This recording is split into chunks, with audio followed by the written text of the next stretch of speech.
কৃষ্ণ কৃষ্ণ কেশব কৃষ্ণ কেশব ত্রাহিমাম রাম রাঘব রক্ষ। কৃষ্ণ অবতারে দাপরে লীলায় ভগবান শ্রীকৃষ্ণ যখন কুরুক্ষেত্রের মাঠে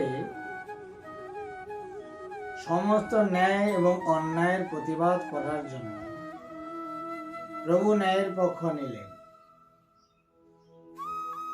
ধর্মক্ষেত্র কুরুক্ষেত্র, কুরুক্ষেত্রকে ধর্মক্ষেত্র বললেন কেন? যে ধর্মকে ধরে রাখা আছে তাকে ধর্মক্ষেত্র বলা। কুরুক্ষেত্রের মাঠে ধর্মের পক্ষ নিলেন ভগবান শ্রীকৃষ্ণ। পঞ্চ পাণ্ডবে কুরুক্ষেত্রের যুদ্ধে জয়লাভ করে পঞ্চ পাণ্ডব অযোধ্যায় ফিরে, হস্তিনায় ফিরে এসে ভগবান শ্রীকৃষ্ণ সবাইকে রেখে বিদায় নিলেন। ধর্মরাজ যুধিষ্ঠির ভাবলেন যুদ্ধ করতে গিয়ে অনেকজনই প্রাণ হারিয়েছে, অপরাধ হয়েছে, অপরাধ খণ্ডন করতে হলে বৈষ্ণব সেবা আয়োজন। বৈষ্ণব সেবাই পরম ধর্ম।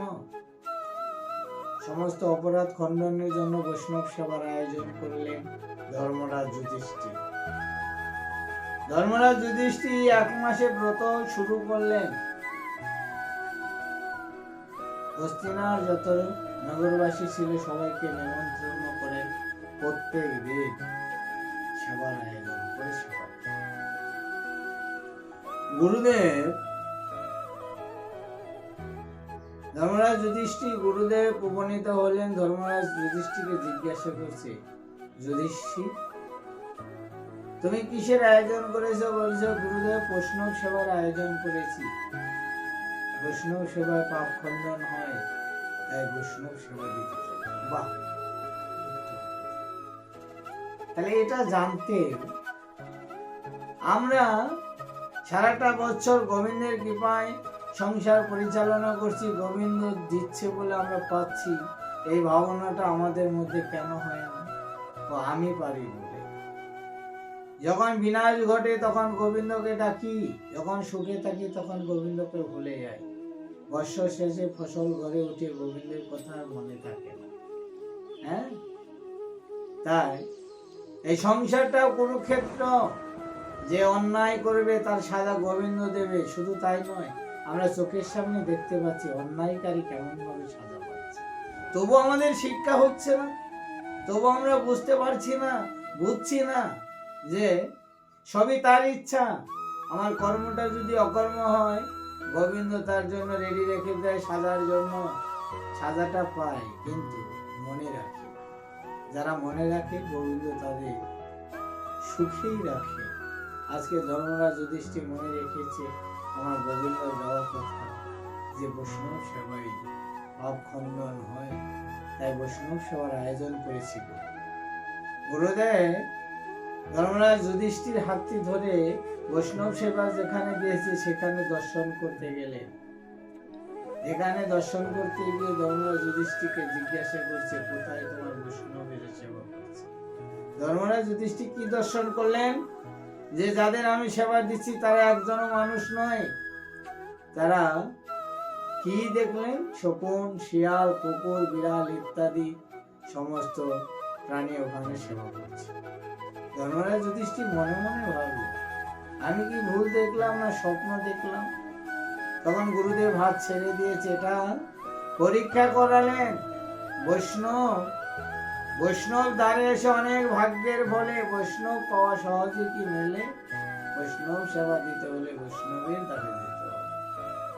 ধর্মরাজ যুধিষ্ঠির গুরুদেবের হাতটি আবার ধরে পরীক্ষা করলেন, সত্যি কি আমি ভুল দেখলাম?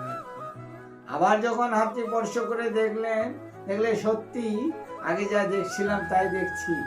এই অনন্ত কোটি মানুষ পৃথিবীতে আছে, সবাই মানুষ নয়। আমি সেই দলে, আমিও মানুষ নই। আমার আকারে মানুষ। মনুষ্যত্বটাকে দেখালেন গুরুদেব যে আকারে মানুষ হতে পারে, এর মনুষ্যত্বটা পশুর মতো আসবে, কুকুরের মতো, বিড়ালের মতো, শকুনের মতো। আমরা যদি লক্ষ্য করে দেখি, মানুষের মধ্যে আকার ভেদ বলেই এত অশান্তি, এবং মানুষ রূপী জানোয়ার হয়ে ঘুরে বেড়ায়, কিন্তু মনের ভিতরে কু গাইছে, সেটাই হলো পশুবৃত্তি, সেটাই দেখাবে। সেটাকে পশুবৃত্তিকে মানুষ ভিত্তিতে, সাধু ভিত্তিতে পরিণত করতে হলে সাধু সঙ্গ, সৎসঙ্গ, ভাগবত সঙ্গ করতে হবে।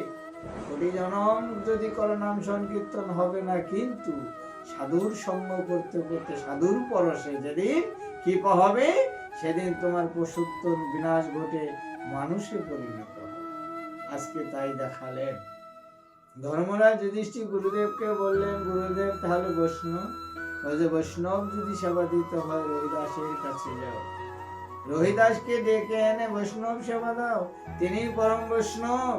হ্যাঁ, অর্জুনকে পাঠালেন রহিদাসের কাছে নিমন্ত্রণ করার জন্য। অর্জুন গিয়ে দাঁড়িয়েছে রহিদাসের গৃহে, গিয়ে কি লক্ষ্য করলেন, কি দেখলেন? দেখলেন রহিদাস চাম দিয়ে জুতো সিলাই, জুতো বানাচ্ছে।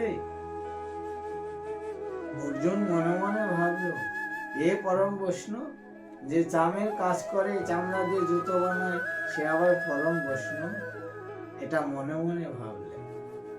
রহিদাসের কাছে গিয়ে বলছে, রহিয়া আপনাকে নিমন্ত্রণ করতে এলাম, আপনাকে আমাদের গৃহে যেতে।